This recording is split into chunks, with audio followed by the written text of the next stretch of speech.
8:42 here. I'm Dave at your Light FM. Cake in the kitchen. Now what I had in mind, although at times Advisory services offered through Second Half Financial Partners, LLC, an SEC-registered investment advisor. The opinions voiced and information provided in this material are for general informational purposes only and are not intended to provide specific advice or recommendations for any individual. To determine which investments are appropriate for you, please consult with a financial advisor. Second Half Financial Partners, LLC does not provide tax or legal advice. Please consult your tax or legal advisor regarding your particular situation. That might very well have been Freudian starting fruitcakes to introduce the financial report this morning. It sometimes works.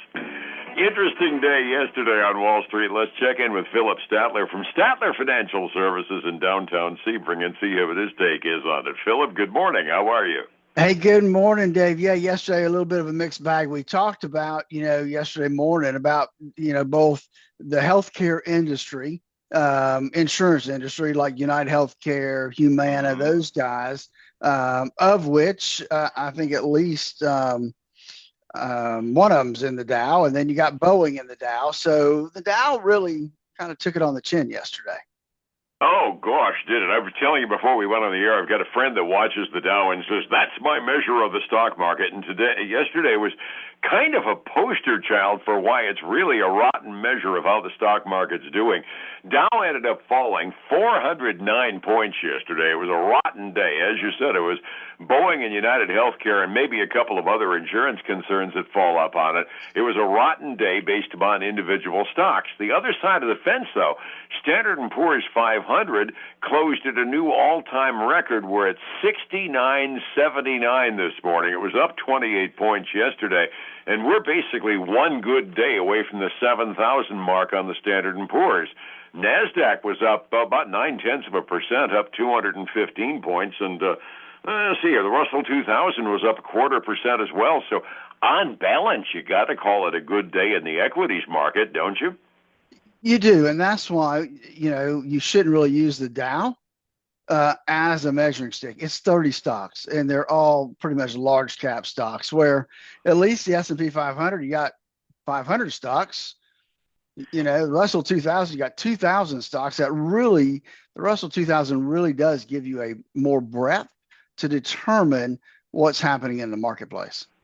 And something you and I have been talking about for a long time, the Russell 2000 is really about the only index left that isn't overweighted on tech. I haven't seen the numbers recently, but a few months ago, 60% of the capitalization of the Standard & Poor's 500 was tech-related stocks as well. So if you want to find out what the broader market is due, the Russell 2000, it does measure primarily growth stocks because they're small caps, but at the very least, it isn't dominated by tech stocks like the other ones are.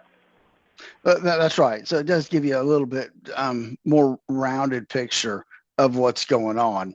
So, you really and truly, you have to look at everything in proportion of where it's at to determine, to measure against yourself. And really and truly, if you're retired, measuring against the S&P 500 is really the wrong measurement, because you shouldn't be at that risk level, right? At this point in your retirement life, we shouldn't be gauging against the S&P 500, because that's not the amount of risk a retiree should be taking right now. And that's a very valid point as well to be made. Although, if you're following the S&P, it was a darn good day in the process. Incredibly eventful day today going on, even before we get to the reports. Word out late breaking this morning. We don't have the details on it, but the offices of Deutsche Bank, the great big international bank, got raided over a money laundering investigation. If I'm a big bank president, about the last thing I want to hear is that I got raided by the government looking at money laundering charges. That's got to be a bad day in their executive suite, don't you think? I would think so. And when you start talking about money laundering and the banking system, those two things together are just not good news for any company. Yeah, those two phrases you really don't like to hear in the same sentence, banking and money laundering. It just doesn't mix real well. A bunch of layoff announcements. Amazon, number one, made the decision that they're going to close their Fresh and Go stores. Those are those automated stores they had where you basically just walk out with your phone and it automatically charges you. Evidently didn't work quite as well, so they can convert them all into Whole Foods. In the process, they're going to can 16,000 of their executive staff employees. This is the white-collar workforce at Amazon, and a lot of it is in their cloud computing area, which kind of makes me wonder if AI is taking over at Amazon, too. It definitely looks that way, Dale. I mean, that's a lot, right? 16,000 corporate employees. That's that's a big number to be looking at. Absolutely. Just while we're on the same subject as far as unemployment is concerned, UPS announced that they're looking to cut up to 30,000 jobs this year. And okay, fine, a lot of their stuff, because it's a logistics company, is done by computer, but I mean, you can't do business as UPS without a running ton of drivers. I don't know which section they're planning on cutting, but 30,000 jobs is a lot of people. That is a lot of people. I was looking at Amazon. I was trying to figure out what percentage of their workforce that was, but I don't see it anywhere in any of the reports I'm looking at. So, yeah. It's an intriguing mess as it goes. Internationally, we've got a whole bunch of countries. The Canadian Prime Minister yesterday said that he was looking to make separate deals across the ponds with different companies or with different countries, looking in order to get along without the United States. If we were going to be jerks about it, he was going to get along without us. Now, India and the European Union have supposedly secured the, quote, mother of all deals after decades of negotiations and now of a free trade deal between the European Union and India. We've got a bunch of our trading partners around the world that are saying, fine, if you're going to be unpredictable, we'll see if we can't get along without you. That's not good news in the midterm for us. No, it's not. And the question is really, do they really think they can get along without us? I mean, that is yet to be seen, right? Yeah, we are still the 500-pound gorilla on the international trade market. Just if they can reduce us down to a 450-pound gorilla, it's not good news for us by any measure. Earnings season is continuing in advance of that 2 p.m. number that we've got this morning from the Federal Open Market Committee. Nobody expects them to reduce interest rates today, but it's going to be interesting to see whether Powell says there was any disagreement whatsoever when he stands up for his 2:30 press conference. We got three new members on the committee with votes as far as interest rate adjustments go, and it could be kind of an interesting reaction to what Powell says, in addition to the fact that this is going to be the first time he's going to be in public talking about the Justice Department going in and trying to raid the books and look for criminal charges as far as their office remodeling. It's going to be an eventful press conference, I suspect. Yeah, it is. I mean, especially, with a new board, it's going to be interesting if they really talk about future, right? What was the vote? What does it look like down the road? Do they anticipate lowering interest rates anytime in the next 6 months? Those are going to be the things I think people are going to be looking for today. Absolutely. You had a tip sheet prediction that we were looking at 2 interest cuts maximum this year that you mentioned yesterday. The fourth quarter meetings in the Fed indicated the probability of only 1. So when you start talking about 2 interest rate cuts in a full year, and that being the optimistic projection, it's going to put a lot of ears on Powell's press conference today. And what's going to happen after May?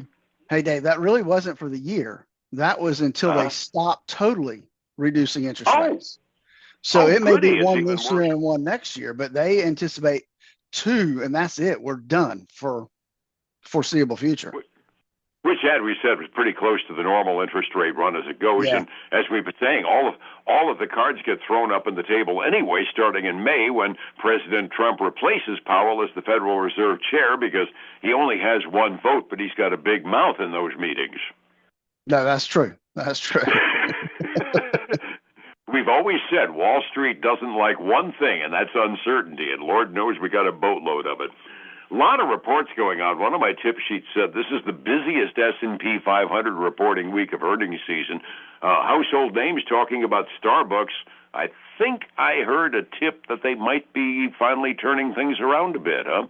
It does sound like it. I mean, looking at their earnings report, they did miss on earnings after all the adjustments. They missed by 3 cents a share. They came in at 56 cents a share instead of 59. However, they beat on revenue.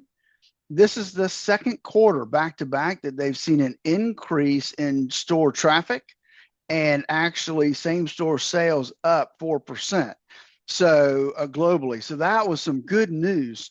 Brian Nicole, who is the CEO, and came in with this whole new strategy to kind of change and restructure. Starbucks seems to be working. Like I said, it's been 2 years since Starbucks has really seen any kind of increase in store traffic, and that's kind of good news for Starbucks. It's got them up a little over 7% this morning. They've been in addition to their pricing and their product, they've been making all kinds of procedural differences too, like saying, no, you can't just come in and use the Wi-Fi. You got to buy something in order to do that. And keeping the street people out of the restrooms makes them a little bit more welcoming to the general public. Some of the operational changes might very well be helping their store traffic.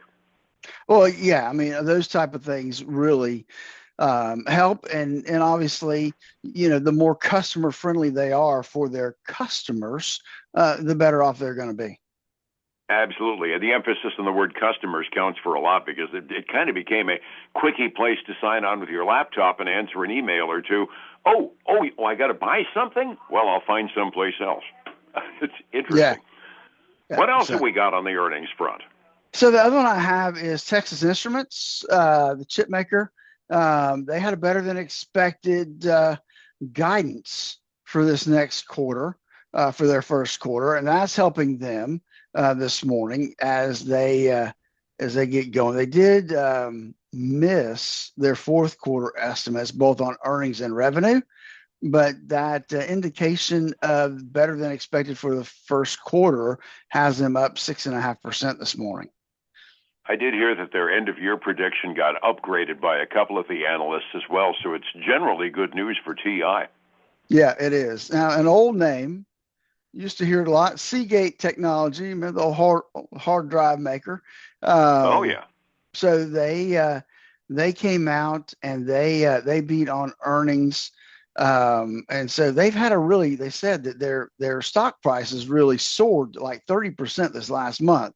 So I would expect maybe some downward movement, but no, we're getting another, a little over 8.5% jump in Seagate this morning. That's a surprise given what I've been reading about the prices of memory chips going up. It's getting harder to do their solid state drives with the shortage of memory chips. I'm glad to hear them doing well. Yeah, and then against that, Western Digital, which is another storage company, hard disk, they also did well. They'll report. They haven't reported yet. They'll report after the bell tomorrow. Tomorrow's Thursday, yeah. But they're riding on the shirt tails of Seagate, up 6.5% this morning. Cool. What else have we got? Time for a couple more. All right, so we've got, I don't have any details on this one, but I got AT&T, fourth quarter results, better than expected, approved the repurchase of an additional $10 billion of common stock. Can't hurt the price at all. They're up about 1.5% this morning. We'll take it happily. Resetting the table for the morning, the broader the index, the better the performance yesterday was kind of the bottom line. 45 minutes before we open this morning, what are we looking at? The Dow still, I won't say it's struggling. It's down 0.1%. S&P 500 is up 0.2. NASDAQ 100 is up about 0.75%. The Russell 2000's up almost 1/3%. On the other side of the coin, we got silver up from the close yesterday by 7.75% to $114.14. Trying to get back up to that 115. Gold's at 5,300, Dave, up 3.5% from yesterday's close. Crude oil didn't want to get left out today, Dave. It's up 1.5% to $63.37 a barrel. President Trump yesterday said he had an armada heading in the direction of Iran. That scared the pants off of the oil market yesterday. Looking across the ponds, the Asian Rim market was in pretty good humor this morning. Both mainland Chinese indexes were up. Hong Kong index was up by 2.5%, so call it a good day. Over in Europe, we got a little bit of, let's just say, queasiness going on. Virtually everybody is to one extent or another in red ink. The average European index down a little over 0.2% halfway through their trading day. Getting my retirement together takes an expert, and I know who the expert is. How do I find you to get a beat on my plans? Dave, they can give us a call at 863-382-0037 to schedule a core retirement analysis.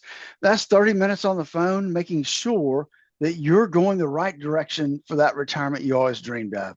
Again, that number 863-382-0037. And then join us this weekend for the Statler Financial Radio Show, 6 a.m. and noon on Saturday, 10 a.m. Sunday morning on Highlands News Talk, 7:30 a.m. and 95.3 FM. And back here again tomorrow morning, and I'll bet a nickel we're going to be talking about Jay Powell and his press conference. What do you think? I think so, man. That'll be taking the news spot for sure. Have a good day. It's 105.7 Light FM and Statler Financial Services, Philip Statler. Imagine for a moment that an intense storm is pounding your house. Will your Hey, folks, again, I want to thank you for joining us today. Same time, same place. I look forward to seeing you then. Bye now.